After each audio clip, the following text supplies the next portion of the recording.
So Dr. Smith, went through bariatric surgery. I'm back at home. I'm motivated to lose the weight. I want to exercise. When can I start? And what should I take into consideration to make sure that, well, I might potentially hurt myself doing it? So we start patients walking from the day that they have surgery. We ask people to get up out of bed and walk 5 times a day. I'm not asking you to go on a trek. I just want patients to get out of their room, cross the threshold of their door. If they don't go much farther than that, that's okay. Once you're home, I want you to continue to hold yourself to those same expectations and actually continue to increase your mobility. So just start by going to the mailbox. If that goes well, then the next time you get up off the couch to go for a walk, you should go a little bit further than the mailbox. Maybe go to the next door neighbors and back. Slowly increase the distance that you can walk and do it frequently throughout the day.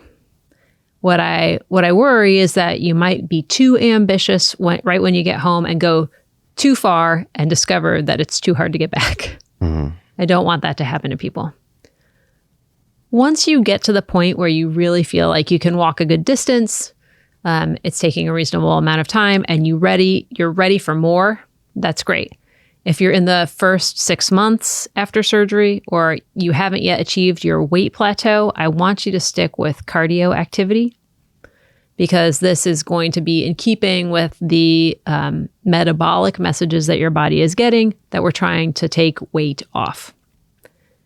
You can start to run if you feel up to it. I know a lot of people who are carrying extra weight, running is hard.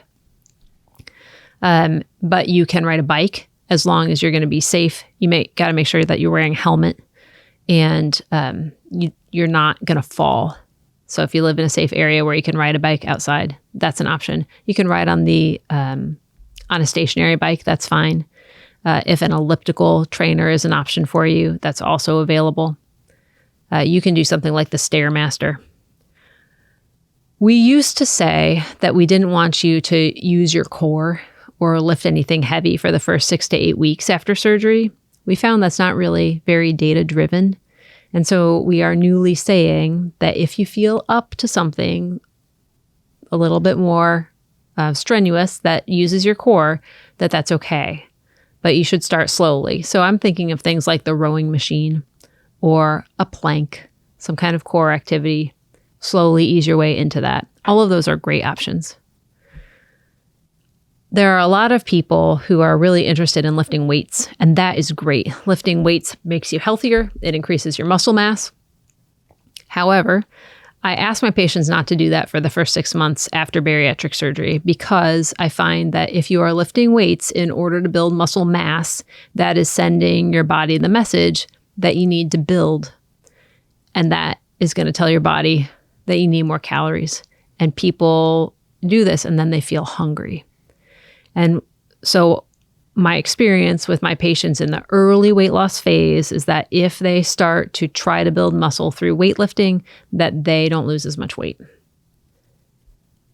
Now, in these first 6 months, you are losing weight, and that weight is coming from all over your body. It's coming from fat, and it can also come from muscle mass. We're trying to protect your muscle mass by giving you the advice to eat a high protein diet. But you're probably going to lose some muscle mass with this weight loss. It's okay. You're going to get to the point where your weight plateaus and then you can lift weights. In fact, I will be thrilled if you want to lift weights. And then you'll be able to build that muscle mass back. The thing that's unique about bariatric surgery is that you have this really strong endocrine impact in the early postoperative period, especially the first 6 months. And that's not something that I can ever recreate for you. So I need you to take maximum advantage of it when it first happens. So that's why I really just encourage cardio activity when you're ready to exercise. Hey folks, connecting with your benefits is our primary mission, and theSITREP is providing more options than ever. Subscribe to our free email newsletter, subscribe to our audio podcast channel, or subscribe to our content on YouTube. For details and links, check out the description below.